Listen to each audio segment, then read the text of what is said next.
세금을 더 내도 복지는 늘려야 한다는 국민은 전체의 40%에 그치며 26%는 오히려 복지가 줄더라도 세금을 더 줄여야 한다고 생각하는 것으로 조사됐습니다. 내년부터 10억 원이 넘는 해외 금융 계좌가 적발된 뒤 자금 출처를 제대로 소명하지 못하면 숨긴 돈의 평균 20%를 과태료로 징수당하게 됩니다. 국내 상위권 해운사 22%의 재무 상태가 고위험 상태이며 대출액만 2조 원에 달해 부실이 현실화할 경우 시중은행에 큰 타격을 줄 전망입니다.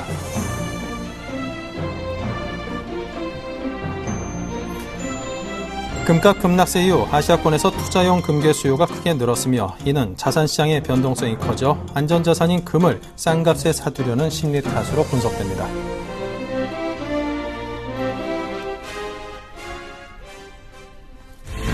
네, 시청자 여러분 주말 잘 보내셨습니까? 오늘장 내일장 진행을 맡은 임동석입니다. 자, 오늘 월요일 순서 시작하겠습니다. 한 주의 첫 출발을 알리는 월요일 장 어떠한지 먼저 시황부터 보겠습니다.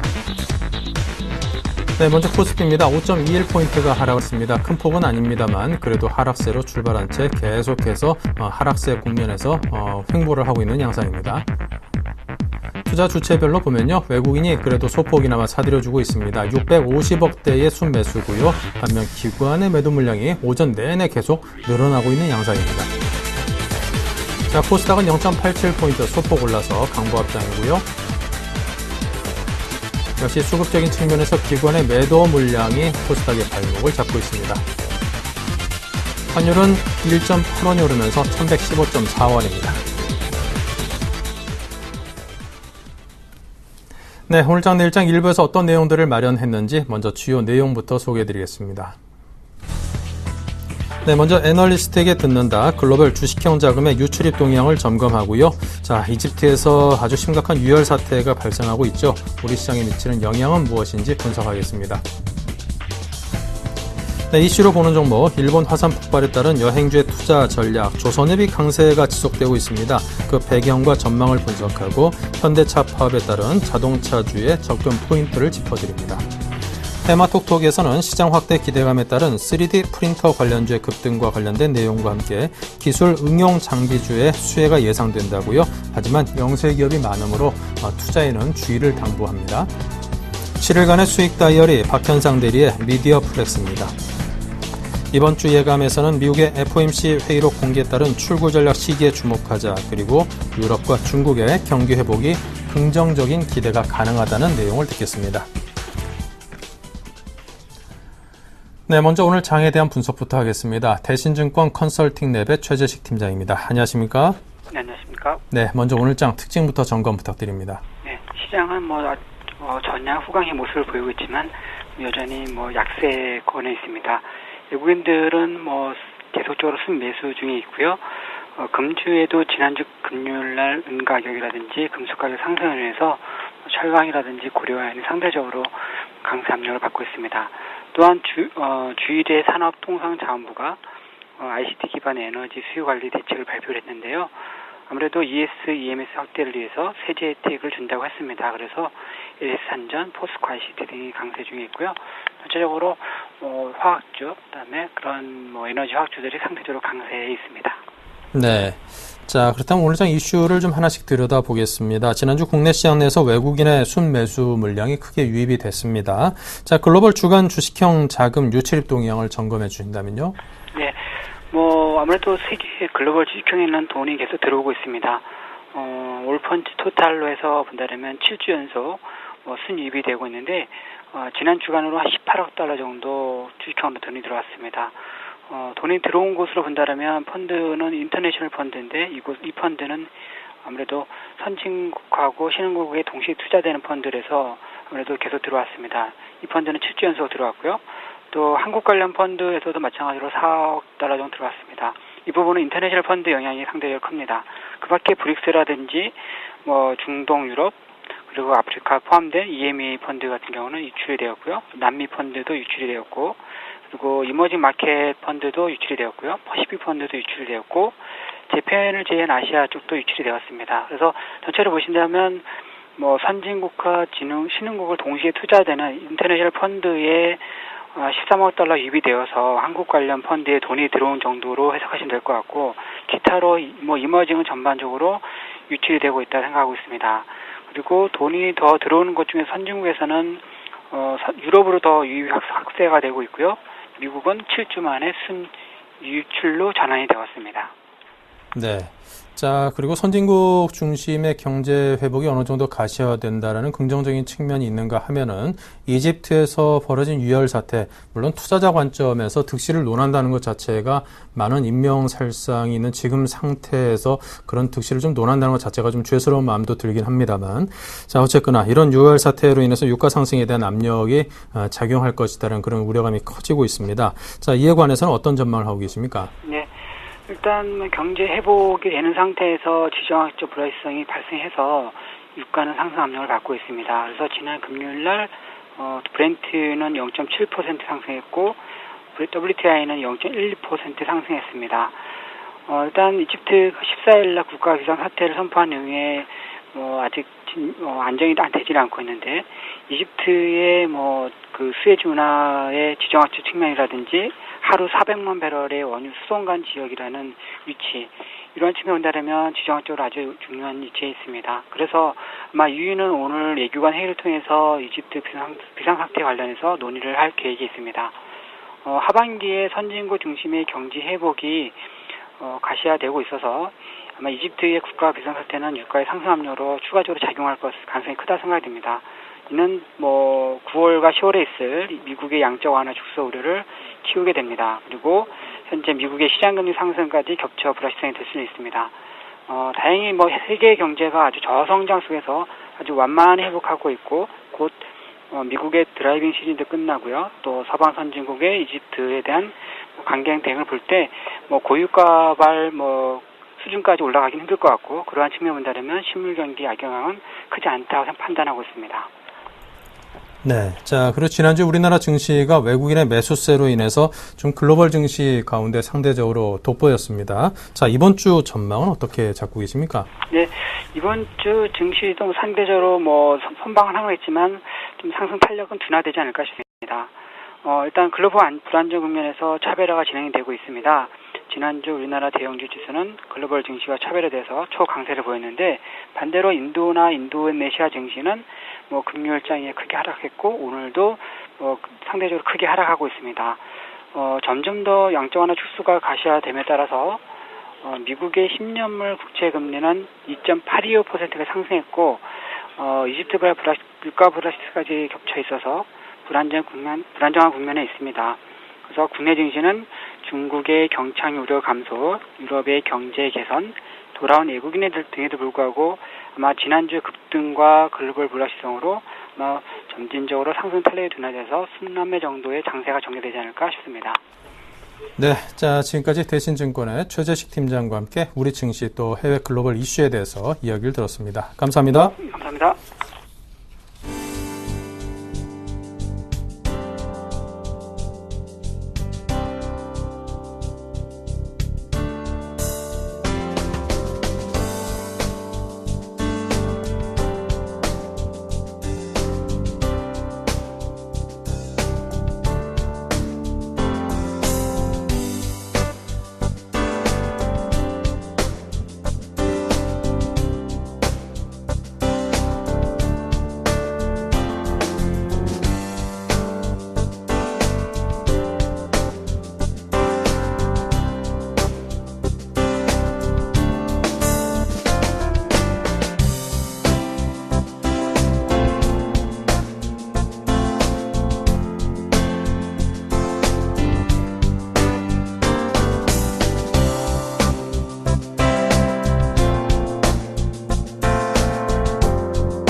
네, 계속해서 이슈로 보는 종목입니다. HMC 투자증권의 최희승 차장을 연결하겠습니다. 안녕하십니까? 네, 안녕하십니까? 네, 먼저 오늘장 우리 증시를 관통하는 이슈들 어떤 것들인지 정리 부탁드리죠. 네, 일단 오늘 첫 번째 이슈는 사실 오늘 시장이 뭐 좀 크게 변동성은 없어서 뭐 이슈로 좀 강력한 이슈는 좀 별로 없는 것 같고요. 제가 볼 때는 일단은 뭐 그래도 세 가지를 좀 꼽아봤습니다. 일단 오늘 이제 필리핀 제스타 항공이 운항 중지 결정 나왔고 또 일본 화석 폭발 소식 때문에 그 여행주들이 동반해서 약세를 보이고 있고요. 그 첫 번째 이슈가 될 것 같고 오늘 그래도 대형주 시장에서 그나마 좀 눈에 띄는 게 조선업종의 좀 선방이 아닌가 싶습니다. 그래서 두 번째 이슈는 바로 이제 조선업종의 선방이라고 말씀드릴 수 있겠고요. 세 번째는 지금 현대차가 그 파업 초일기에 들어갔다라는 그 뉴스가 나오면서 자동차 업종이 전반적으로 좀 약세를 보이고 있습니다. 그래서 세 가지 이슈로 좀 정리를 해보도록 하겠습니다. 조선업 강세 지속, 현대차 파업 초일기, 그리고 여행업종에 관한 이슈를 준비를 했습니다. 자, 먼저 일본 화산 폭발 소식에 제스타 항공이 운항 중지 소식이 들려와 있습니다. 많은 분들이 이제 좀 발이 묶였다 한 2,000명 가까이 그렇고 있다죠. 자, 여행주가 동반 약세를 보이고 있는데 투자자들 어떤 대응을 주문하시겠습니까? 네, 일단은 그 화산 폭발 그 가고시마현 쪽에 이제 도심도 암흑 속으로 좀 잠겼다는 그런 기사가 계속 나오고 있는데요. 주가도 마찬가지로 뭐 큰 폭의 하락을 보이면서 좀 암흑에 잠겨 있는 것 같습니다. 지금 후쿠시마 원전과 더불어서 그 여행주들이 바닥 잡기가 상당히 좀 어려운 모습인데요. 최근에 뭐 일본 농식품들 그리고 수산물들 이 수입과 관련해서도 계속 뉴스에서 지금 우려 섞인 목소리가 나오고 있고 이런 상황 속에서 지금 이번에 화산 폭발까지 얘기가 나오면서 더욱 좀 악재를 좀 이렇게 어떻게 보면 좀 더욱더 돋보이게 하는 그런 모습을 지금 보여주고 있습니다. 지금 그 양적 완화 축소가 또 한 가지 이제 변수가 될 것 같은데 아무래도 이제 양적 완화 축소로 진행이 된다라고 했을 때는 달러 강세가 점쳐지면서 여행주들이 좀 그나마 좀 반등을 해줄지 여부가 좀 중요할 것 같고요. 아무래도 이제 국내에서 해외로 나가는 여행객 수는 좀 줄어들겠죠. 달러가 강세라 그러면. 근데 이제 그 반대로 우리나라 쪽으로 이제 들어오는 수요는 충분히 우리가 공급받을 수 있기 때문에 이런 부분들에 대해서 좀 이렇게 어떻게 보면 좀 반등을 좀 모색할 수 있는 그런 위치가 나오지 않을까 싶습니다. 그래서 여러 가지 변수들로 봤을 때는 지금 당장은 좀 여행주들 전반적으로 좀 어려운 모습이기 때문에 매수 쪽으로 보는 것보다는 일단 좀 보수적인 관점에서 좀 바라볼 필요가 있겠다라고 보여지고요. 따라서 여행주 중에서 특별하게 매수 관심으로 보고 있는 종목은 없습니다. 네, 그리고 두 번째 이슈를 한번 좀 바로 말씀을 드려보면은 조선업종과 관련된 이야기인데요. 역시나 조선업종이 가장 핫한 업종이라고 계속해서 좀 말씀을 드렸었는데 그런 핫한 게 아직 식지 않았다라고 좀 다시 한번 말씀드릴 수 있겠고요. 이런 부분들은 지금 유럽 그리고 이제 선진국의 어떤 경기 회복 기대감이 계속 지속된다라는 점, 그런 점이 좀 가장 큰 이슈가 아닌가 싶습니다. 지금 유럽 같은 경우에 유럽하고 이제 중국의 PMI 지수가 22일 날 이제 발표가 되는데 만약에 동반해서 서로 좋게 나올 경우에는 이제 조선업종, 중국 관련 종목으로도 분류가 되면서 또 대부분의 이제 상성과 관련된 발주사들이 유럽에 위치해 있기 때문에 이런 부분들은 오히려 굉장히 좀 긍정적으로 한 번 더 기폭제 역할을 할 수 있을 거다라고 보여지고요. 그리고 현재 지금 상선 시장의 가장 큰 관심은 에코쉽에 대한 그런 관심이 가장 높습니다. BDI 지수를 우리 흔히 보면서 이제 해운 업종을 이제 얘기를 하는데 운임과 관련된 어떤 지표보다는 에코쉽 말 그대로 이제 경제성이 있는 그런 연비가 좋은 그런 배로 점차 포커스가 좀 맞춰지고 있다는 점. 그래서 가장 기술력이 좋은 국내 조선업체들이 계속해서 좀 수혜를 받을 수 있다라고 좀 말씀드릴 수 있겠고요. 그리고 이제 상선 시장이 2008년도의 저점 이후에 계속해서 좀 부진한 모습을 보였었는데 최근 들어서 이제 유럽 경제 지표라던가 미국 등 선진국 경제 지표, 글로벌 경기가 좀씩 살아나는 조짐을 보이면서 마찬가지로 이제 발주도 꾸준하게 지금 진행이 되고 있는 모습입니다. 그래서 상선 시장이 점진적인 회복 사이클에 접어들었다 이렇게 좀 말씀을 드릴 수 있겠고요. 그리고 마지막으로는 이제 지금 글로벌 신조선가가 꾸준하게 지금 바닥에서 조금씩 올라오고 있는 모습인데 아무래도 이제 신조선가를 이끌어 나가는 거는 시장을 지배하고 있는 국내 조선업체들에 의해서 좀 이끌려 간다라고 보여지고요. 지금 현재 신조선가는 계속해서 좀 올라갈 가능성이 높은 게 반대로 얘기하면 좀 떨어질 가능성이 낮은 이유는 일단은 발주하는 쪽 입장에서는 예를 들어서 지금 물가가 앞으로 오를 것 같다 그러면은 아무래도 좀 먼저 좀 사놓자라는 심리가 좀 강하게 지배를 하게 됩니다. 그래서 지금 신조 성과가 계속해서 상승할 걸로 예상을 한다고 했을 때에는 발주사 입장에서는 지금이라도 뭐 더 늦기 전에 미리 발주를 하자. 뭐 그래서 이제 계속해서 선박 발주가 좀 늘어나고 있는 그런 상황이고요. 또 반대로 이제 국내에서 이제 수주를 하는 조선 업체들 같은 경우에는 지금 뭐 발주사들의 어떤 이런 발주를 소위 말해서 좀 골라먹는 재미가 지금 있는 상황이죠. 그래서 2년 동안 지금 앞으로의 매출에 대한 현금 흐름은 쭉 지금 나열이 돼 있는 상황이고, 거기다가 어떤 것들을 좀 추가적으로 장착하느냐인데, 지금 뭐 해양 플랜트나 이런 쪽보다는 특수선박 쪽보다는 사실 어떻게 보면은 벌크선이라든가 상선과 관련된 이제 컨테이너선 이런 쪽으로의 수주가 좀 상당히 좀 중요할 것 같다라고 보여지고, 지금 이런 부분들을 이끌어 나가는 거는 역시나 뭐 우리나라가 뭐 드릴십이라든가 이런 특수선박 쪽도 당연히 뭐 세계 최고지만 뭐 상선이라든가 지금 그 TEU라고 하는데 지금 세계 최대 무슨 뭐 글로벌 벌크선 그리고 컨테이너선을 계속해서 우리나라가 지금 갱신하고 있는 그런 모습이고요. 앞으로 국내 조선 업체들 상당히 좀 기대가 된다라고 좀 추가적으로 말씀드리겠습니다. 그리고 지금 해양 플랜트와 관련돼서도 지금 제가 잠시 언급드렸었는데, 지금 미국의 원유 재고량이 사상 최대치고, 또 거기다가 지금 유가 자체도 뭐 그렇게 높은 상황이 아니기 때문에 사실 뭐 해양 플랜트 개발에 대한 어떤 욕구가 지금 많이 줄어들어 있는 상황이고, 따라서 앞으로는 이제 특수선박은 조금 이제 좀 지지부진할 것 같고요. 이제 무역과 관계된 상선 쪽에 좀 포커스를 맞춰서 조선업종을 좀 바라봐야 될 것 같습니다.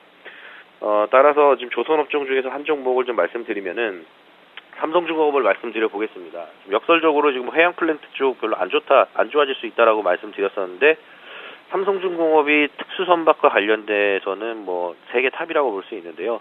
그런데 문제는 이제 문제라기보다는 우리가 주목해봐야 될 점은 삼성중공업이 뭐 특수선박에만 좀 국한돼 있는 조선회사는 아닙니다. 그래서 상선 쪽 발주도 계속해서 증가하고 있는 추세이기 때문에 지금 현재는 뭐 정고점을 돌파하려는 그런 시도를 하고 있는 그런 모습이고요. 4만 원대 일단 넘어가면은 그때 이제 어떤 수급 주체들이 4만 원대에 올려놓느냐가 좀 상당히 중요할 것 같은데, 지금 현재까지는 일단은 뭐 수급적으로 봤을 때는 뭐 외국인들 계속해서 좀 러브콜을 보내주고 있는 상황이고요. 오늘 21선 돌파 이루어지고 있고, 정고점이 4만 원대 좀 넘어갈 때 그때 좀 수급 상황에 좀 집중해서 좀 봐야 될 필요가 있을 것 같습니다. 매수가는 지금 뭐 현재가, 그리고 목표가는 1차적으로 5만 원, 손절가는 61선 이탈하는 부분인 36,500원으로 말씀드리겠습니다. 네, 자 이렇게 조선업종에 대해서 삼성중공업을 들었습니다. 조선업이 이제 뭐 배만 만든다기보다는 현대중공업 같은 경우는 육상플랜트, 화력발전소 굉장한 규모의 물량을 수주하고 있고, 특히 뭐 삼성중공업 같은 경우에는 그 시추 장비라고 하죠. 뚫어서 이렇게 뭔가 뽑아내는 그런 쪽에서도 두각을 나타내고 있다고 하니까 조선 경기와 밀접하긴 하지만 그 밖에 캐시카우드를 갖고 있다는 점을 투자자 여러분께서 참고를 하셔야겠습니다. 자, 끝으로 현대차 파업 이슈. 항상 이 자동차 업종이 좀 잘 좀 달려줘야 되는 시기에 파업이 항상 좀 발목을 좀 붙잡는다라는 느낌을 투자자들 입장에서는 가질 수밖에 없는데요. 이와 관련한 분석 주십시오. 네, 지금 뭐 현대차 파업 초읽기에 들어갔다라는 기사들이 나오고 있는데, 뭐 빠르면 내일부터 파업에 당장 들어갈 수도 있고요. 이미 뭐 그 조합원들 사이에서 이제 가결이 된 부분이기 때문에 지금 뭐 전혀 그 노측에서는 뭐 굽힐 생각이 전혀 없는 거고, 사측에서 적극적으로 자기네들의 어떤 뭐 요구사항을 적극 수용하지 않는 태도를 보였다라는 이유로 이제 파업에 돌입하는데, 사실 뭐 제가 볼 때는 그렇습니다. 뭐 파업 하루 이틀도 아니고요. 이미 시나리오대로 자기네들이 쓴 시나리오대로 그냥 가는 거고, 뭐 사측에서 당연하죠. 뭐 그거 어떻게 요구하는 거 다 받아주겠습니까?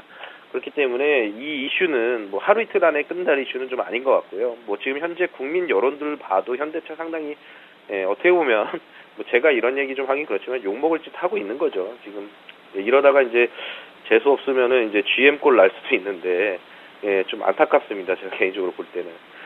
지금 일단 좀 냉정을 좀 되찾고요. 어쨌든 자동차 그럼 어떻게 투자를 해야 되느냐. 보유하고 있는 시각 그리고 앞으로 매수할 시각 좀 나눠서 좀 말씀드려보겠습니다. 일단 지금 보유하실 분들 오늘 뭐 생각보다 많이 안 빠지죠. 현대차 1.5% 정도 수준에서 사실 어떻게 보면은 뭐 그런 파업 이슈 없다고 했을 때에는 자연스러운 눌림목 조정으로 차트도 아주 이쁘게 만들면서 수급도 오늘 외국계 증권사에서 지금 들어오는 모습을 보여주고 있고요. 물론 최종까지는 좀 봐야겠지만요. 어쨌든 우상향 추세 계속 유지된다라고 봤을 때에는 파업 이슈를 그 발판 삼아서 좀 매수의 어떤 기회로 삼아보자. 뭐 요게 이제 핵심 포인트인 것 같고요. 자, 그러면은 이제 지금 기아차를 제가 오늘 종목을 한번 좀 말씀을 드려보려고 하는데요. 지금 자동차 전반적으로 이제 앞서서 이제 여행주 말씀드릴 때도 말씀드렸지만 양적완화 축소 이게 이제 뭐 경제 지표가 좋아지니까 앞으로 이제 돈을 뭐 굳이 더 풀어야 되겠느냐 이제 좀 걷어들여도 경제가 잘 돌아갈 것 같다 뭐 이것 때문에 이제 테이퍼링 나오는 얘기잖아요. 그래서 지금 글로벌 경기 회복, 달러 강세와 관련돼서 이제 수출주인 자동차 쪽은 뭐 호재가 될 수 있다. 뭐 똑같이 100만 대 팔아도 수익성이 좋아지기 때문에 좀 희망적으로 들리지만 어쨌든 우리나라가 지금 뭐 글로벌 자동차 회사들 중에서 생산성이 굉장히 떨어집니다. 뭐 시간당 자동차 뭐 생산 대수 뭐 이런 거 개념으로 봤을 때는 그만큼 지금 사실 뭐 글로벌 경쟁력을 갖추기에는 아직은 좀 부족한 점이 있고요. 다만 지금 그런 것들을 회복하기 위해서 그리고 이제 넘어서기 위해서 자꾸 이제 해외 공장들의 증설에 지금 나서고 있는 모습이고 어떻게 보면은 지금 뭐 노조 파업 상당히 좀 안타깝죠. 현대차에서는 자꾸 외국으로 나가려는 이유가 뭐겠습니까? 뭐 이런 이유에 이제 계속해서 좀 휩싸이기 싫은 거죠. 네. 그리고 지금 러시아 같은 경우에도 지금 4월 달에 기아차 같은 경우에 러시아에서 사상 최대 이제 판매 실적을 올렸고 또 이제 이어서 내년 초 빠르면은 내년 초에 이제 중국에서 지금 연간 30만 대 생산 되는 이제 3공장이 또 오픈이 됩니다. 그래서 지금 현대차 쪽도 괜찮지만은 뭐 물론 두 종목 다 뭐 좋다고 보여지지만 기아차 오늘 한 종목을 좀 얘기를 하기 위해서 좀 현대차까지 좀 끌어들여서 말씀을 드렸었던 부분이고요. 현대차 뭐 파업한다 그러면 뭐 기아차도 같이 연달아서 파업할 가능성이 높기 때문에 뭐 오늘 뭐 기아차 같은 경우에는 지금 양매수 진입 뭐 지금 얘기가 있는데 기관은 다시 소폭 좀 매도로 좀 도는 모습이네요. 지금 외국계에서는 계속해서 매수를 해주고 있는 상황이고요. 어쨌든 외국계 매수 계속해서 들어오는 한 지금 주가는 상당히 좀 안정적인 흐름을 이어갈 수 있다라고 보여지고 뭐 정거점이 64,300원입니다. 뭐 요거는 뭐 지금 수급적으로 봤을 때는 충분히 돌파해서 벗겨내면서 위로 올라갈 수 있는 그런 시점이라고 보여지고요. 뭐 아직 뭐 확정된 바는 아니지만은 그 기아차에서 뭐 자사주 매입과 관련된 3천억 규모의 이제 노조에서 자사주 매입 그런 얘기들도 있기 때문에 요건 좀 번외로 하긴 하겠지만은 어쨌든 뭐 번외로 하더라도 좀 주가의 뭐 파업 외에는 딱히 나쁠 건 없다. 그렇기 때문에 지금 반대로 얘기하면 파업만이 유일하게 좀 단점이다. 그래서 그 단점을 계기로 해서 좀 매수를 할 수 있는 그런 기회를 좀 삼아보자. 매수가는 지금 현재가 말씀드리겠고요. 지금 현재 뭐 100원 오르는 정도 수준이니까 보합권입니다. 그래서 보합권에서 매수, 목표가는 7만 원, 손절가는 6만 원으로 제시해드리도록 하겠습니다. 네, 자 이렇게 해서 현대차 파업 초읽기에 따른 자동차 업종의 약세 그 가운데서도 기아차만큼은 투자해볼 만하다는 또 이야기를 들어봤습니다. 지금까지 최희승 차장이었습니다. 감사합니다. 네, 고맙습니다.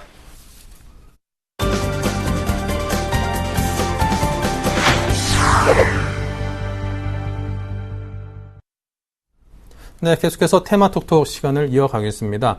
요즘 들어서 이제 많이 들리는 용어 가운데 하나가 이제 3D 프린터라는 용어가 많이 들립니다. 뭐 3D 프린터로 실제로 뭐 총알이 발사되는 총을 만들었네, 뭘 만들었네, 앞으로는 뭘 만들게 되네, 뭐 이런 얘기들이 많이 들려오면서 우리 뭐 실생활에도 상당히 많은 변화를 가져올 만한 그런 제품인 것 같습니다. 근데 솔직히 저는 3D 프린터가 어떻게 생겼는지 뭘 이렇게 하는 걸 솔직히 한 번도 못 봐가지고 개념은 잘 안 잡히거든요. 하지만 이런 것들에 대한 기대감이 반영이 되면서 3D 프린터 시장 확대 기대감에 관련주의 상승이 이루어지고 있다고 하는군요. 한국밸류 21의 이득고 대표를 연결해 보겠습니다. 안녕하십니까?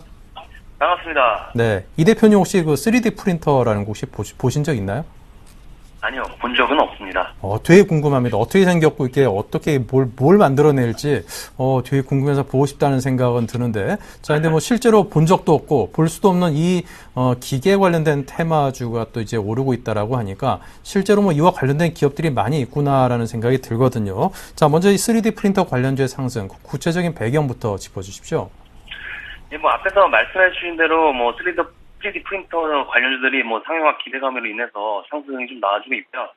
뭐 잠시 3D 프린터에 대해서 좀 설명을 드리면 저도 보지는 못했지만 우리가 기존에 사용하던 프린터와는 다르게 특정 소프트웨어로 그린 3차원 설계도로 통해서 입체적인 물건을 만들어내는 프린터를 말합니다. 설계도에 입력된 모양대로 뭐 가루나 액체를 층층이 쌓아 올려서 3차원 물건을 만드는 방식이니까 기존의 상식을 뒤엎는 완전히 뭐 획기적인 프린터라고 좀 할 수 있겠는데요. 아직 이 3D 프린터의 국내 제작이 활성화되지는 않았지만 향후 몇 년 내에는 시장이 급격하게 커질 것으로 좀 예측이 되면서 관련주들, 뭐 TPC라든지 MPK, 세종 이런 종목들의 주가가 급등을 하고 있습니다. 뭐 관련주라고 하면 이미 3D 프린터 관련 기술을 보유하고 있거나 아니면 기본 원리 응용이 가능한 장기업체들이 좀 되겠는데요. 이미 미국이나 유럽에서는 3D 프린터를 국가 차원에서 전략적으로 키우려는 움직임을 좀 보이고 있기 때문에 시장에서 상당히 좀 강한 테마로 시장에서 인정을 하면서 상승을 좀 키워나가는 것 같고요. 상승하는 기업들 자체에서 3D 프린터와는 무관하다고 뉴스를 내보내는데도 불구하고 종목들이 강세를 보이고 있는 것으로 좀 봤을 때 일단 뭐 새로운 테마에 대한 강한 좀 목마름도 개인들에게 상존해 있는 부분이 아닌가 좀 이렇게 좀 판단하고 있습니다. 자, 그렇다면 3D 프린터 관련주들 좀 어떤 것들이 있고 이와 관련된 전망과 전략에 대해서 설명을 해 주십시오. 네, 일단 뭐 3D 프린터 산업은 제 3차 산업혁명을 유발할 수 있는 기술이라는 말이 나올 정도로 최근에 각광을 받고 있는 기술입니다. 아직까지는 연구 단계 혹은 초기 단계라고 하는 게 맞을 것 같은데 발전 가능성은 상당히 큰 산업이라고 좀 할 수 있겠고요. 일단 3D 프린터 생산 자체를 주력하고 있는 국내 기업은 현재 없는 상황입니다. 오늘 급등이 나온 세종의 경우에도 3D 프린터를 수입하고 있는 세종 정보기술을 자회사로 두고 있는데 세종 정보기술의 3D 프린터 관련 매출이 전체 매출의 10%를 넘어가는 수준이 안 된다는 점을 좀 참고를 하시고요. 일단 직접적인 매출보다는 역시 기대감에 의한 상승이 좀 나오고 있다라고 좀 봐야겠는데요. 주요 기업들을 좀 살펴드리면 3D 프린터의 원료가 되는 합성 수지를 만들고 있는 MPK와 SH 에너지 화학, 기본 원리가 되는 모션 컨트롤 기술을 보유하고 있는 TPC 같은 기업들이 관련주라고 좀 할 수 있겠습니다. 그리고 최근에 3D 프린팅 사업을 진출을 선언한 하이비전 시스템 같은 경우에는 현재 주식 합병으로 인해서 거래 정지가 돼 있는 상태인데 신주 상장은 다음 달 6일에 된다는 점을 일정 참고하시기 바라겠고요. 일단 3D 프린터 전체적으로 시간은 좀 걸리겠지만 앞으로 3D 프린터 보급이 된다면 수혜주는 장비주들 위주로 형성이 될 것 같습니다. 최근에 발족한 3D 프린팅 산업 포럼에 다수 기업들이 참여를 하고 있는데요. 관련 사업이 어떤 방향으로 뻗어나가게 될지 상당히 좀 주목이 되고 다만 이 관련주로 지목되고 있는 종목들을 보면 영세한 기업들이 다수 좀 포함이 되어 있기 때문에 이 점은 특히 주의하면서 매매를 임하시는 게 좀 유리해 보이고요. 중요한 게 현재 시점에서 투자할 만한 가치가 있냐라고 봤을 때는 좀 아니라고 좀 말씀을 드리고 싶습니다. 그 이유가 저점에 현재 주가가 있는 상황이라면 충분히 공략해 범직한 가격적 메리트가 좀 형성이 되지만 현재는 기대감에 의해서 많이 급등해 있는 상황이고 TPC 같은 경우에도 상한가에 들어가 있는 상황이기 때문에 현재 시점보다는 눌림목 매매를 이용하는 게 좀 유리해 보이는데 그중에서도 세종 같은 경우에도 거래량을 죽이다가 현재 거래를 터뜨리면서 상한가에 안착을 하지 못하고 MPK도 종가까지 좀 봐야겠지만 상한가 안착을 했다가 풀리는 모습이 좀 지속적으로 좀 연출이 됐고 지난달에 같은 테마로 급등했던 과거 이력이 있기 때문에 오히려 차익 실현의 물량이 쏟아지면서 눌림목이 나올 것도 좀 생각을 하셔야 될 것 같고요. 일단 트레이닝 관점에서 보시려면 세종을 내일이나 모레 정도에 3호일선 매매를 진행을 하시되 손절가 목표가를 짧게 잡고 대응을 하시는 게 3D 프린터 관련주들 매매하시는 게 유리하지 않나 좀 이렇게 말씀을 드리면서 정리를 해드리도록 하겠고요. 물리셨던 분들 같은 경우에도 이번 상승을 계기로 해서 일단 매도하는 전략으로 보시면 되지 않나 좀 이렇게 말씀을 드리면서 정리를 해드리도록 하겠습니다. 네, 자 이렇게 3D 프린터주 테마에 대해서 이야기를 들어봤습니다. 이렇게 굉장한 좀 변화를 가져올 만한 또 큰 성장세가 기대되는 이런 업종과 분야라고 하면은 결국 이제 대기업들의 어떤 실력과 자본력이 장악을 하게 되지 않을까 싶은 생각도 들고요. 굉장히 좀 영세한 규모의 그런 기업들도 많다라고 하니까 이 두 가지 점을 여러분께서 잘 분석을 해보신 후에 투자에 접근하시길 바랍니다. 자, 지금까지 이덕호 대표와 함께 3D 프린터 관련주 살펴봤습니다. 감사합니다. 네, 고맙습니다.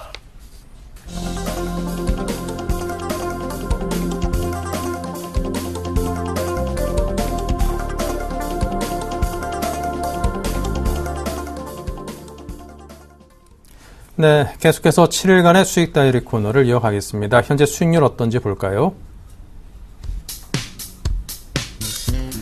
네, IM이 4.3%로 수익이 아주 좋습니다. 한국전자인증도 2.7%의 수익이 나 있고요.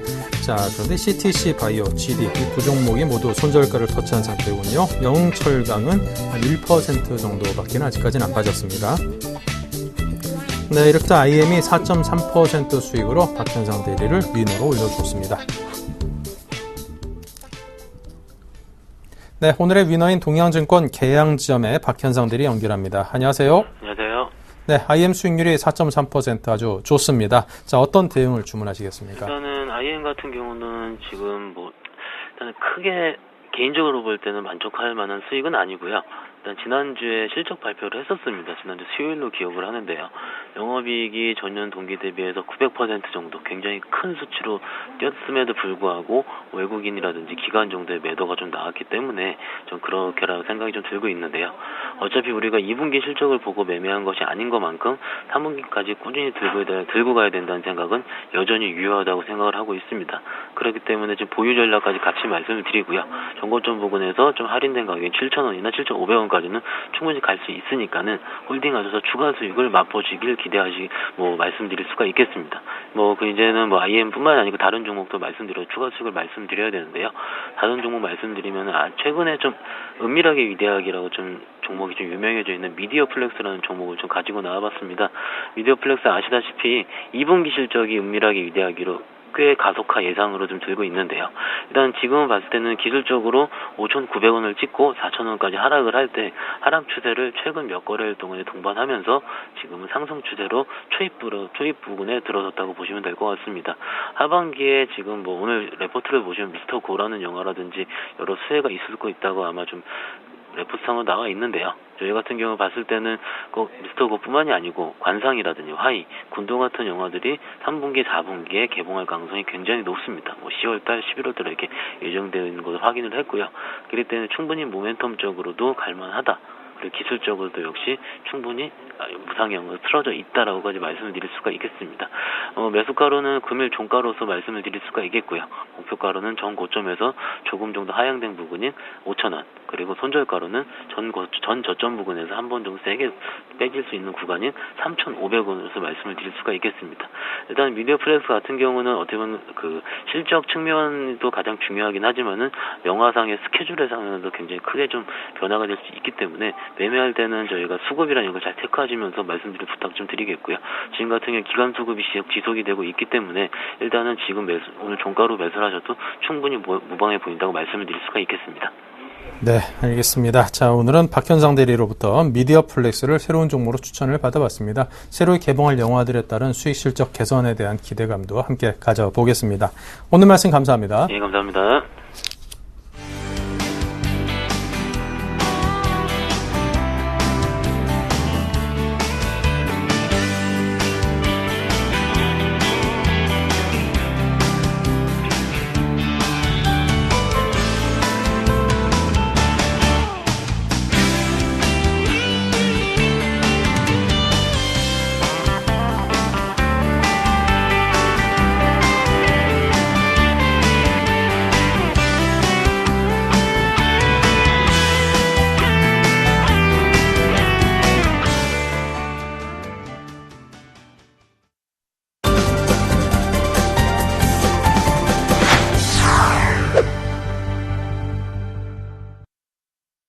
네, 이번 한 주 증시는 어떤 흐름을 탈지 이번 주 예감을 통해서 전망을 해보겠습니다. 텐스탁의 이광호 팀장 모셨습니다. 어서 오십시오. 네, 안녕하세요.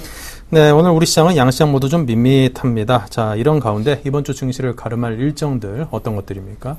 네, 먼저 미국 쪽을 보셔야 될 것 같습니다. 이번 주에 FOMC 회의록이 공개될 예정에 있는데 여기서 출구 전략에 대한 시기가 어느 정도 이제 가늠이 될 것으로 보이기 때문에 한번 확인해 보시는 게 좋을 것 같고, 또 이번 주에 예정된 잭슨홀 미팅도 관련된 뉴스로 굉장히 중요한 단서를 제공할 것으로 보이는 만큼 미국 쪽에서 들리는 소식 귀를 좀 기울이셔야 될 것 같고, 또 이제 요즘 중국과 유럽이 좀 경기 회복 기조가 조금씩 나타나고 있습니다. 아직까지 적극적인 회복 흐름은 아니지만은 이번 주에 발표될 그런 이제 경제 지표들을 통해서 이런 흐름이 좀 이어질 수 있을지도 한번 확인해 보시고, 또 국내적으로도 전력 수급 관련해서 또 그 정책이 펼쳐진 만큼 관련된 뉴스도 귀 기울여서 보셔서 이번 주에 투자에 참고하셔야 될 것 같습니다.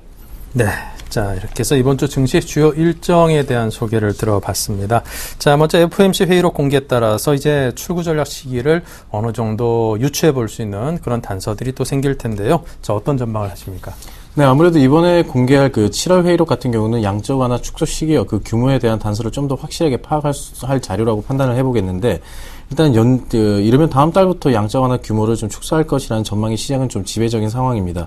일단 그 근거가 연준 총재들이 최근 외부 강연을 통해서도 그 축소 시기가 임박했음을 내비쳤고, 또 결정적으로 그 축소 기준이 될 수 있는 고용이라든지 물가 같은 경제 지표들도 양적 완화 축소 방향으로 지금 그런 지표들이 움직이고 있기 때문에, 그 우려감으로 인해서 실제 지난주 같은 경우는 뉴욕 증시는 올 들어서 주간 단위로 가장 큰 하락폭을 그리면서 굉장히 좀 우려감을 강하게 나타냈었습니다.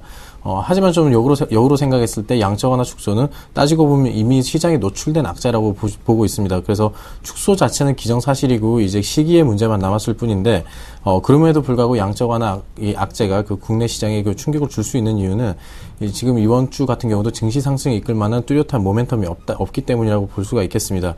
그래서 이번 주에도 큰 이벤트는 지금 예정되어 있지 않는 만큼 뉴욕 증시가 모멘텀 부재로 인해서 다소 조정을 받는 흐름이 좀 더 이어지지 않을까 예상을 해볼 수가 있겠고, 이러한 흐름은 또 양적 완화 축소 여부에 중요한 변수가 될 8월달 고용 지표가 공개되기 전까지는 좀 지속될 가능성이 있다는 점을 좀 참고를 하셔야 될 것 같습니다. 이렇게 출구 전략에 대한 우려가 다시 수면 위로 떠오르면서 최근 들어서 미국의 국채 금리가 또 금리에 대해서 시장의 관심도 좀 높아지고 있는 상황인데, 한동안 2.5% 선에서 머물러 있던 국채 금리, 10년물의 국채 금리가 불안감을 양적 완화 축소의 불안감으로 급등을 하면서 지난주 같은 경우 2.83%로 거래를 마쳤고, 또 추가 상승 가능성도 배제할 수 없는 상황입니다. 그래서 이번 주 공개될 주택 관련 지표라든지 실업수당 청구 건수, 그리고 경기 선행지수 같은 경제 지표가 좀 더 호조를 나타낸다면은 국채 금리가 3%대까지도 바짝 다가설 수 있을 것으로 보이는 만큼, 이렇게 국채 금리 급등이 지금 흐름이 계속 지속이 된다면은 소비와 투자를 위축시키면서 경기 회복에 찬물을 끼얹을 수가 있기 때문에 연준에서 이 축소를 적극적으로 시행하기는 쉽지 않을 단서로도 좀 작용할 수도 있을 것으로 보고 있습니다. 이런 이제 금리 급등 영향으로 양적 완화 축소 결정을 9월 이후로 미룰 것이라는 분석도 제기되고 있는 만큼 금리 흐름 역시 이번 주에 반드시 체크해 보셔야 될 변수라고 보고 있고, 마지막으로 또 잭슨홀 미팅을 좀 관심 있게 보셔야 될 것 같은데, 일단 그 각국의 중앙은행 총재와 경제 재무 관련 그 장관들이 참석할 예정에 있습니다. 일단 버냉키 의장에서 결정적으로 잭슨홀 미팅에서 좀 결정적인 발언을 연설을 많이 했던 만큼 좀 관심도는 그 어느 때보다 높은데, 사실상 이번에는 그 버냉키 의장은 불참 의사를 밝혔기 때문에 참석하지 않을 예정에 있습니다. 하지만 그 차기 연준 의장 후보인 옐렌 부의장이 이번에 대신해서 연설을 할 예정에 있기 때문에 그 옐렌 부의장의 그 발언에도 좀 관심 있게 보셔서 그 양적 완화 축소 시기에 대해서 정확한 단서를 좀 찾아보시는 것도 좋은 전략이지 않을까 판단하고 있습니다. 네, 자 이렇게 해서 미국 시장에 대한 이야기를 먼저 나눠봤습니다. 잭슨홀 그러니까 또 좀 약간 새롭게 들리네요. 마이클 잭슨이라고 발음하시나요 혹시? 네, 웃자고 한번 실험 소리 해봤고요. 네. 자, 유럽과 중국 경제 일정에도 관심이 모아지고 있습니다. 우리 국내 시장에 당연히 미칠 영향들이 있겠죠. 근데 좀 좋은 쪽으로 영향 미칠 만한 단서들이 좀 꽤나 나오지 않을까, 그런 기대감도 괜히 갖게 되는데요. 네, 아무래도 그 양적 완화 축소 우려로 국내 증시가 좀 축소 우려에도 불구하고 국내 증시는 외국인의 매수가 유입이 지속이 되면서 좀 견조한 흐름을 계속 나타내고 있는데, 그렇다면 단기적으로는 지금 국내 증시 방향은 미국보다는 유럽과 중국 쪽에 좀 포커스를 맞추는 게 좀 좋을 것으로 보고 있습니다. 그래서 일단 이번 주에는 중국의 HSBC 구매 관리자 지수 PMI 지수가 발표될 예정에 있고, 유럽에서도 제조업과 서비스업의 PMI가 공개될 예정에 있는데, 일단 유럽을 먼저 보시면은 경제 지표들이 최근 들어서 호전이 되면서 회복세를 보였고, 또 국내 증시 역시도 1900선을 회복했기, 그의 영향으로 1900선을 회복했기 때문에 그 어느 때보다 시장 기대감이 좀 큰 상황입니다. 실제로 지난주 유로존의 성장률이 9개 분기 만에 상승 전환을 하면서 발생했던 그 기대감이 이번 주 발표될 구매 관리자 지수로 다시 한번 확인될 것으로 보이는데, 8월 제조업의 PMI가 50.6으로 2개월 연속 기준치를 좀 웃돌 것으로 내다보고 있고, 서비스업 PMI는 50.2로 지금 19개월 만에 기준선을 좀 넘어설 것으로 보고 있습니다. 특히 2개월 연속 기준선을 넘어서는 그 제조업 PMI 개선은 지금 시차를 두고 지금 그 생산과 경제 성장률에 긍정적으로 지금 작용을 하고 있고, 지난 3년과는 달리 유럽의 재정위기 해결 방식이 이제 긴축보다는 성장 쪽으로 맞춰가고 있는 흐름에도 좀 같이 맥락을 좀 같이 하고 있는 흐름이기 때문에 그 최강 경기 자체도 우호적인 상황인 만큼 계속적으로 견조한 흐름 보일 것으로 보이고 있는 만큼 향후에도 좀 관련된 소식으로 기대를 해볼 수 있지 않을까 판단하고 있고, 근데 지금 냉정하게 판단해서는 지금 현재 유럽의 고실업률이라든지 고유가 같은 이제 현실을 감안할 때는 당장에 이거 뭐 경제 지표로 인해서 강한 회복세를 기대하기는 힘들 것으로 보고 있습니다. 하지만 그 체감 지표의 개선이 빨라지는 흐름 속에서 회복 동력 역시도 지속이 되고 있고, 또 내수 경기 부진이 또 완화되고 있다는 점은 이제 회복세의 지속 가능성을 좀 높이는 그 요인이라고 판단을 해볼 수 있는 만큼 유럽 경기 개선 흐름이 국내 증시에 좋은 영향을 이번 주에 미칠 수 있을 것으로 보여서 계속적으로 유럽 쪽에 귀를 기울이시는 게 좋을 것 같고, 또 중국 역시도 지금 HSBC 그 PMI가 좀 발표될 예정에 있는데, 일단 중국의 주요 경제 지표가 호전이 됐지만은 투자 심리는 여전히 좀 얼어붙어 있는 상태입니다. 그래서 이번에 발표될 PMI가 이 투자 심리를 개선하는데 얼마나 일조를 할 수 있을지 정도만 지금 확인해 보셔야 될 것 같은데, 일단 그 기준선인 50에는 미치지 못하겠지만은 이전 달보다 오른 48.2 정도를 예상을 하고 있습니다. 만약에 이 부분이 전망에 부합을 하거나 좀 더 웃도는 그런 이제 그 발표치를 내놓는다면은 그 시장이 굉장한 호재가 될 수 있다는 점, 그래서 상해 증시를 2100포인트도 돌파도 가능할 수 있다는 점에서 결과 지켜보셔야 될 것 같고, 이렇게 예상보다 봤던 이제 중국과 유럽 쪽의 그 온기가 이번 주에도 국내 증시에도 계속적으로 온기가 될 수 있을지 판단이 되는 만큼 이번 주 유럽과 중국에서 들리는 소식 반드시 귀 기울이실 필요가 있다고 생각하고 있습니다. 네.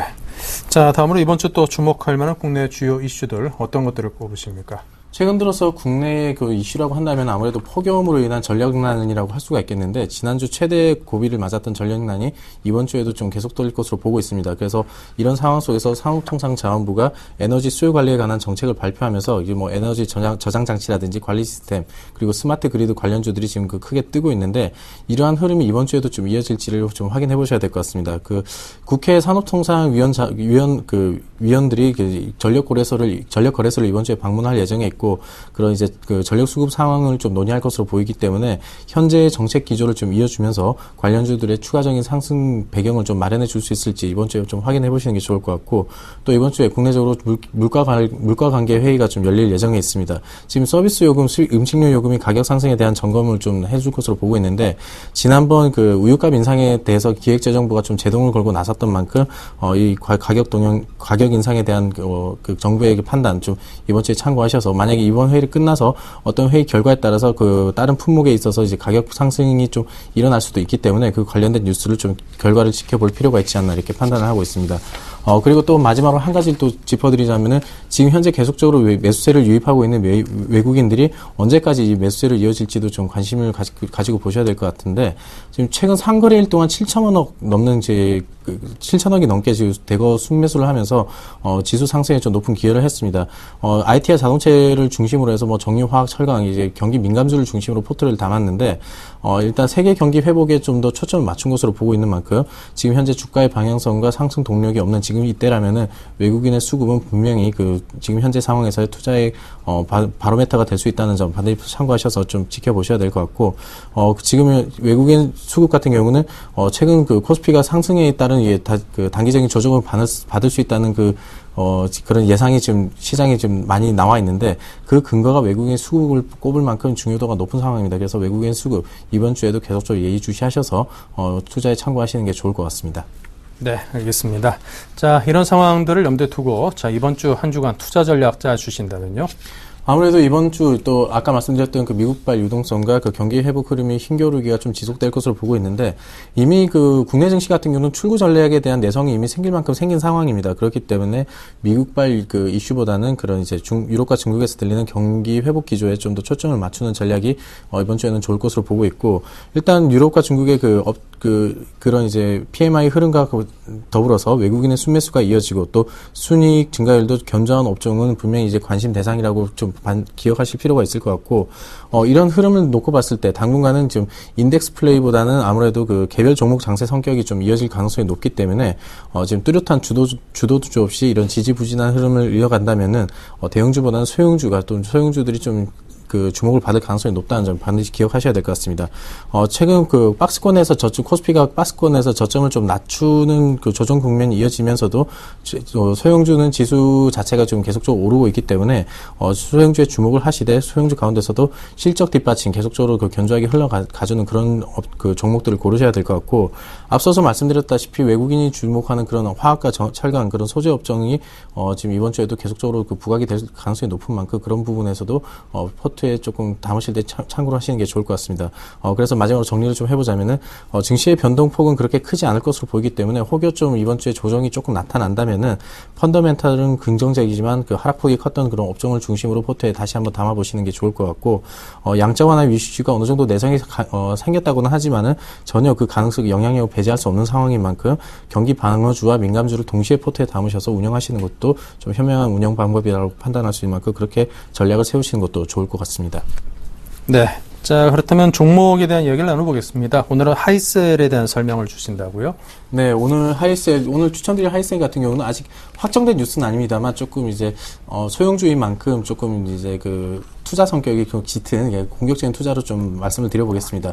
여러 가지 사업이 있지만 대표적으로 터치 패널용 ITO 필름과 그리고 광기능성 백라이트 시트를 제작하는 기업인데, 삼성 갤럭시 발표가 이제 9월 초에 있을 독일인가 어딘가에 있을 예정이 있습니다. 그때 동시에 갤럭시 기어가 발표가 된다면은 이 기업이 크게 주목받을 수 있다는 점을 기억하셔야 될 것 같고, 그 이유가 지금 플렉서블 디스플레이의 핵심 기술을 이 기업이 보유를 하고 있기 때문이라고 할 수가 있겠습니다.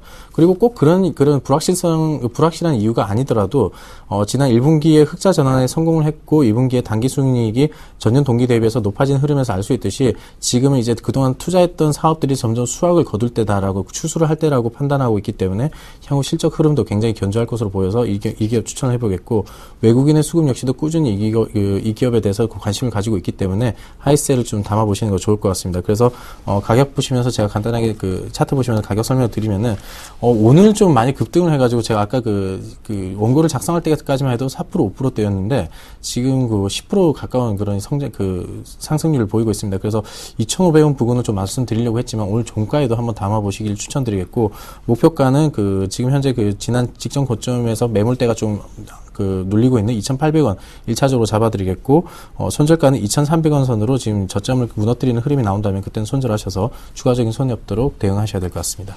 네, 알겠습니다. 손절 라인을 잡아드렸으니까요. 그 부분에 대해서도 여러분께서 꼭 유념해서 잘 대응을 해보시기 바랍니다. 자, 계속해서 먼저 포트폴리오 현황을 또 살펴보도록 하죠. 네, 이광호 팀장의 포트폴리오입니다. 현금 비중이 좀 안정적인 수준입니다. 30% 비중으로 편입이 되어 있고요. 유한양행이 20, CJENM과 엔텔스가 15%씩, SK이노베이션 등 두 종목이 10%씩 편입이 되어 있습니다. 네, 수익률을 보자면요. CJENM이 2.1% 올라 있습니다. 유한양행도 5.5% 수익이 나 있고요. 하지만 또 세 종목은 6에서 한 2%대의 그런 하락을 현재 하고 있군요. 네, 자, 이 가운데 ICD, 엔텔스, 자, 이 두 종목이 현재 6.9%, 7.5% 상대적으로 조금 손실폭이 좀 큰 편입니다. 이 두 종목에 대한 AS만 오늘은 듣겠습니다. 네, 일단 ICD 먼저 말씀을 드리면은 기술적으로도 지금 현재 장기 입형을 무너뜨리는 데드크루스가 발생을 했고, 또 최근에 수주 감소로 인해서 수익성이 좀 하락하는 모습을 나타내고 있는 만큼 죄송합니다만 이 선에서 지금 손절하는 것으로 투자 원칙을 지키는 것으로 의견 드리겠고요. 손절이요? 네, 그렇습니다. 엔텔스 같은 경우는 아직 하락폭이 크긴 하지만 장기 입형에 지금 지지를 받고 있는 흐름이고, 지금 특히 통합운영 지원 솔루션 영역에서 시장 점유율 70%에 달하는 독보적인 기업이라는 점, 그렇게 기억을 하셔서 유무선 통신 서비스 시장은 날이 갈수록 시장이 확대될 것으로 내다보고 있기 때문에 좀 장기적인 안목으로 가지고 계신다면 추가적인 수익 가능할 것으로 보고 있습니다. 그래서 보유 의견 드리도록 하겠습니다. 네. 자, 한 종목은 손절, 또 한 종목은 보유, 이 의견을 ICD와 엔텔스에 드렸습니다. 자, 이렇게 해서 지금까지 AS 들었습니다. 여기까지 듣고요. 이광호 팀장님과는 여기서 인사를 나누겠습니다. 감사합니다. 고맙습니다.